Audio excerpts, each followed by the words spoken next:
Lesson 5, 6, and 5, 7, sine law and cosine law. Now that's a review from grade 10. You've already seen these before. There's nothing new, and that's why I decided to combine both of these together. We're just gonna go through a quick review just so that you're familiar and kind of refreshes your memory with the sine law and the cosine law. So to start off with, here's the equation. And essentially all we're worried about with the sine law is that we're looking at angles with the opposite side.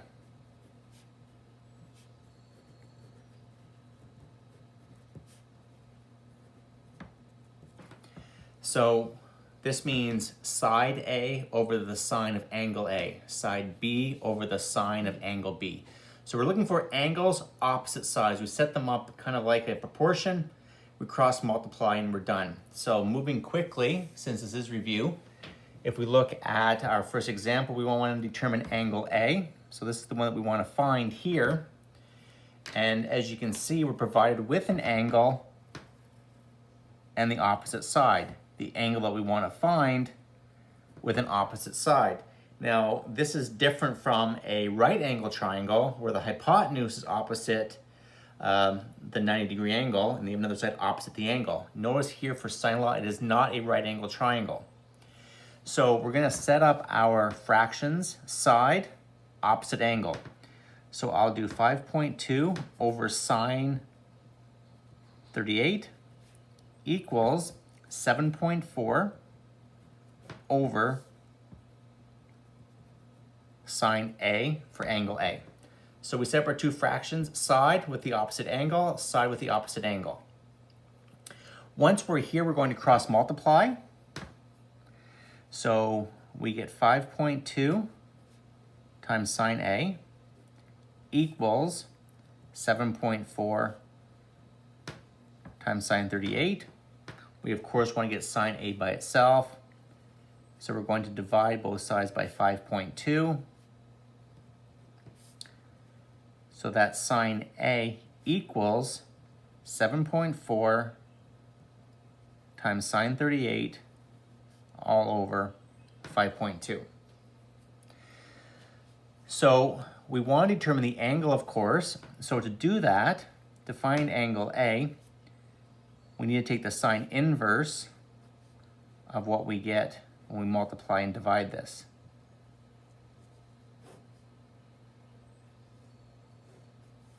So I put that into my calculator. We can do it all in one step.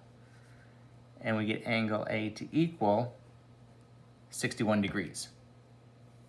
Just make sure when you do this that you put this in brackets and then you just do this times this divided by 5.2. Okay, and that's essentially the sine law. Angles paired up with their opposite sides. So another example here, we want to determine this angle. Okay, so we have the angle that we want to find paired up with an opposite side, the angle 42 that's given to us, paired up with an opposite side. So I can set them up, 120 over sine 42 equals 113 over sine A. Now we're gonna have to, again, cross multiply and divide just like we did in the previous question, but I don't wanna waste my time and space doing all of this. So we can actually cross multiply this in our head. And what I mean by that is we know we're gonna be taking sine 42 times 113 and 120 times sine A. So we know by looking at this, based on cross multiplying, that we're going to have to divide both sides by 120 because we're multiplying 120 by sine A. So to get sine A by itself, we're going to have to divide by 120. So why can't we just do all that in one step? The sine inverse of 113 times sine 42 divided by 120. And then we can put that into our calculator. And we get an angle of 39. So rather than showing the cross multiplying and dividing, we don't need to do that. We can just go from here once we set everything up, and then we can use that to get to our answer.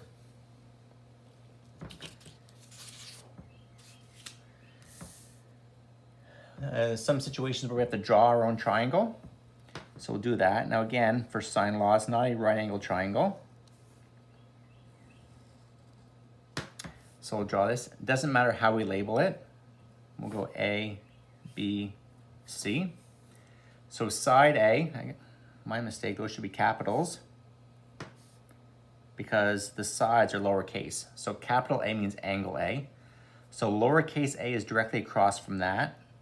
So that'll be 3.3. Side B, opposite angle B, 6.2. And angle B is 81. And yet again, we need to determine angle A. So we notice we have the opposites, so it's going to be the same thing we've done before. 6.2 over sine 81. Now, as I'm doing this, I know in the past there's been some students who prefer to do the angle on top, so like sine 81 over 6.2. That's completely fine. If you're more comfortable with putting the angle as a numerator, it's not going to change anything. And then 3.3 over sine A. Angle A, sine inverse of 3.3 times sine 81 all over 6.2. Don't need brackets there, but we'll put them in, and then when we do that, we get angle A to B. I'll just look here, 32 degrees.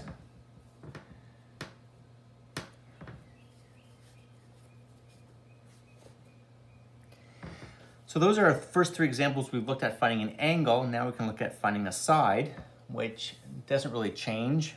We're still looking at opposites. So 4.9 over sine 124 equals A over sine 33.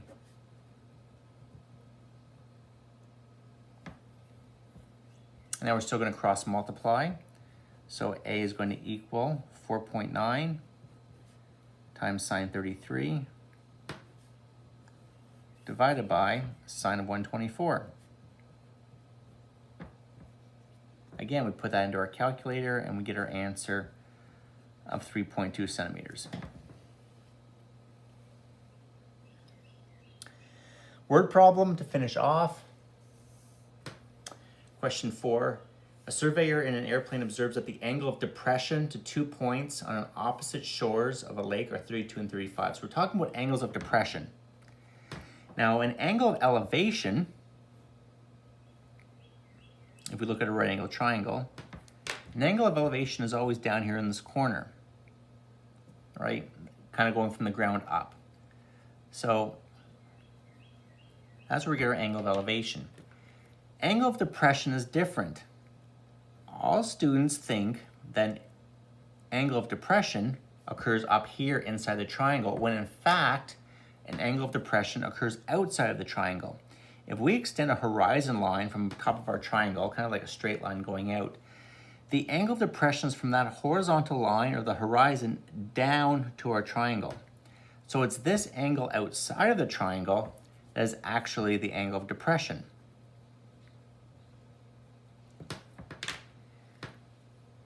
Okay, so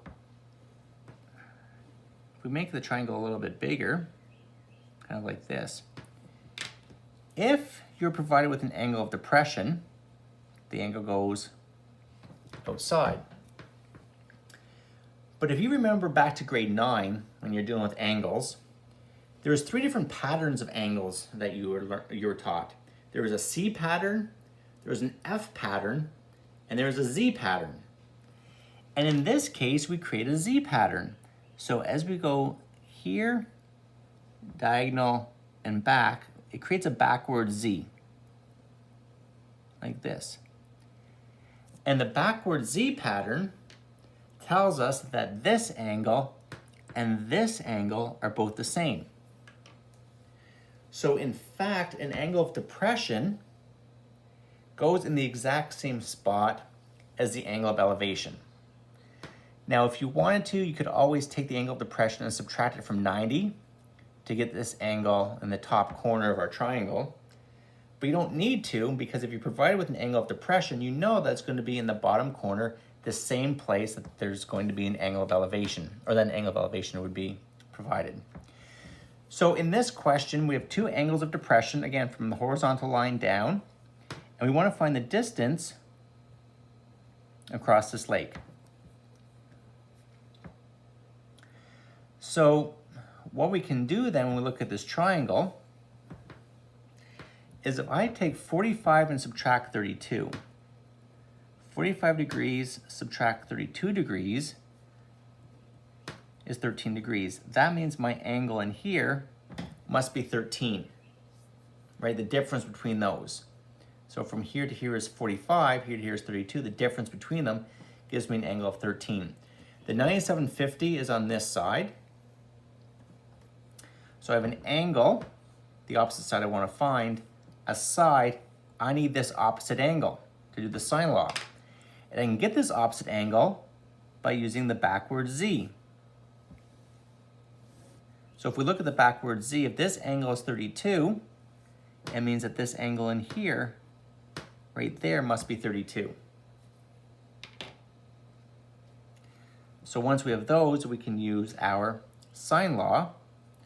We can do 9750 over sine 32 equals AB, which is what we're trying to find, I guess, over sine 13.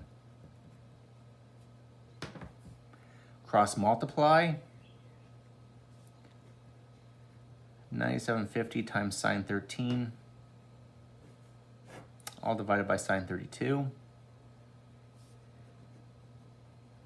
And AB is about 4,139 meters. So we'll put on a quick therefore statement. Therefore, the width of the lake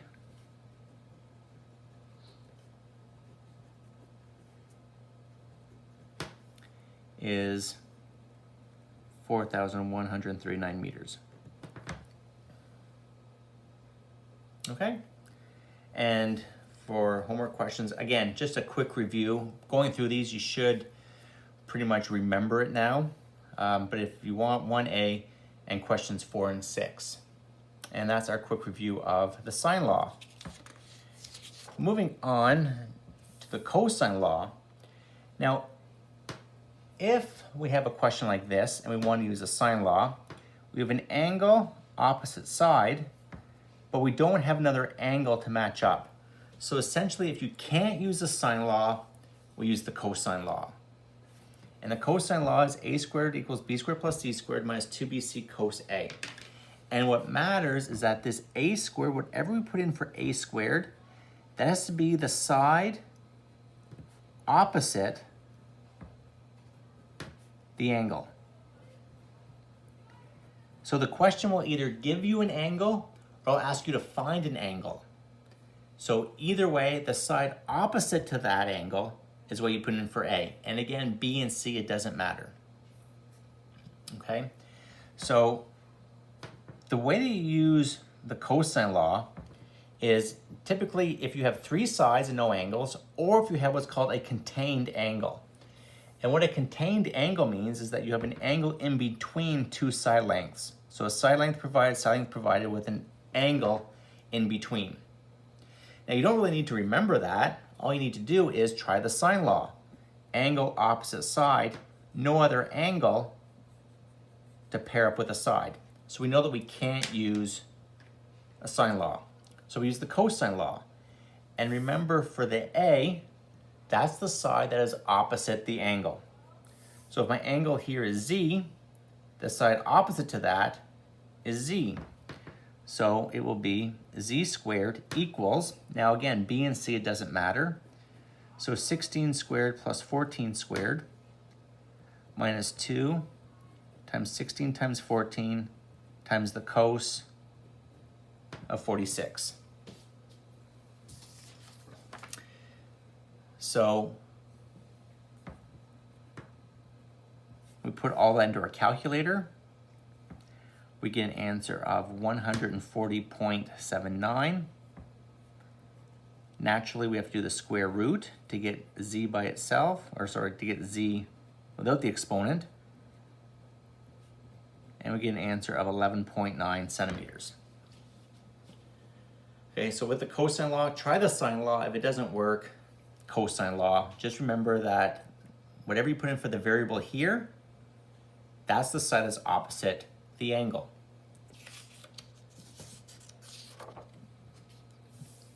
Question 2, solve the triangle.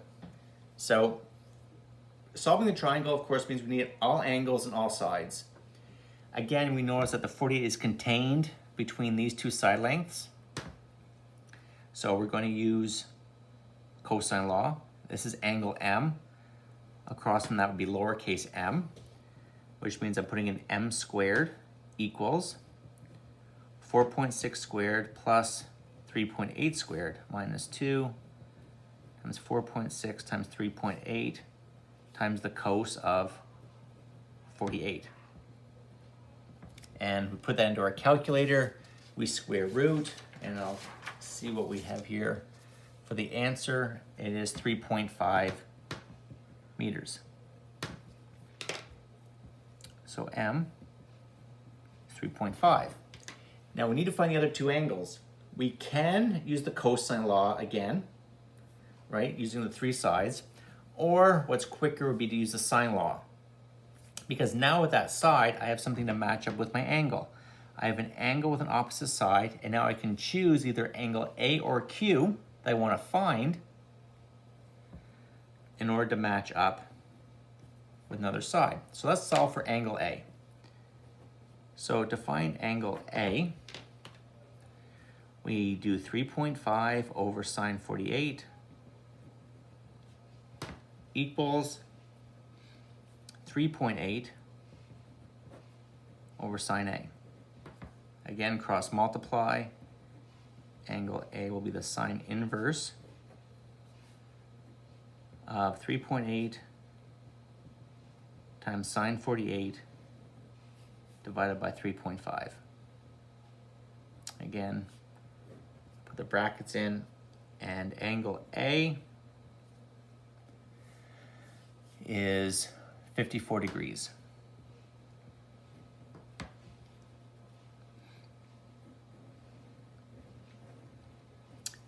Now we have two angles, 54 and 48. To find angle Q,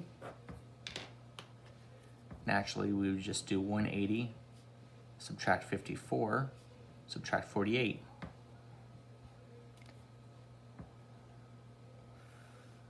And that would give us 78 degrees for angle Q.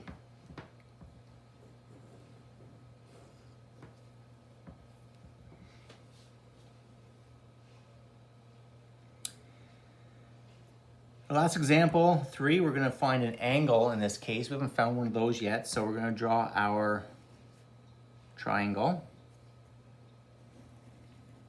I want to find angle H. We can label it however we would like. So let's go H, B, and then Q up top. So again, my mistake. These should be capital letters, not lowercase.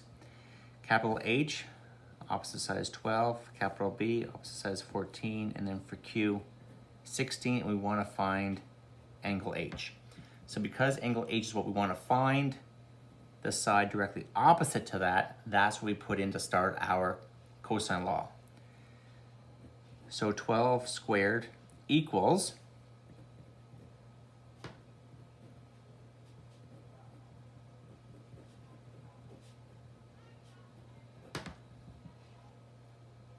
okay, so we'll just put down that this is opposite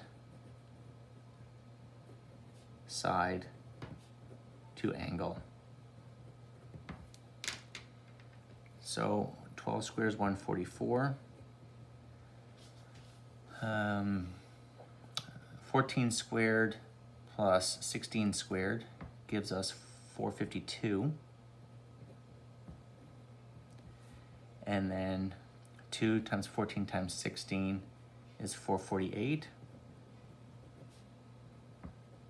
cos h. Now, what to be careful with here is that we cannot subtract those two numbers. We can't do 452 minus 448. And the reason being is because the 448 is being multiplied with cos h. So we can't subtract them. What we have to do is bring the 452 over across the equal sign and subtract it from 144. So 144 minus 452 equals negative 448 cos h. And we can subtract these to get negative 308 equals negative 448 cos h. And again, the negative is important. Don't want to forget that, because we're dividing both sides by negative 448. We get this decimal 0.6875 equals cos h. Naturally, we need to convert that from a decimal into an angle. So h will equal the cos inverse of 0.6875. And we get angle h to equal 47 degrees. Okay, so again, just a quick review of sine law and cosine law. Again, it should be easy. You've seen it before. It's just a refresher so that you have it. Cosine law questions are listed there as well. What I have listed underneath, though, is with the sine law, it's over 5.6. If you're doing some of those textbook questions, what you'll notice in the answers is that there's going to be two solutions or two answers. And I don't want you to worry about the other angle that's listed. I just want you to worry about the one angle that you find, the acute angle. And the reason being is because if you look through the textbook in this lesson, there's more to it in 5.6. In addition to the sine law, there's something called the ambiguous case. But due to distance learning, we're skipping that. We're not going to worry about the ambiguous case just because it is confusing at the best of times in class, and trying to go through and explain it online just wouldn't work. So we're skipping over that, and we are actually ending this unit in 5.7. So even though your textbook does have 5.8, we're not going to be doing 5.8. This will be the end of our trigonometry unit.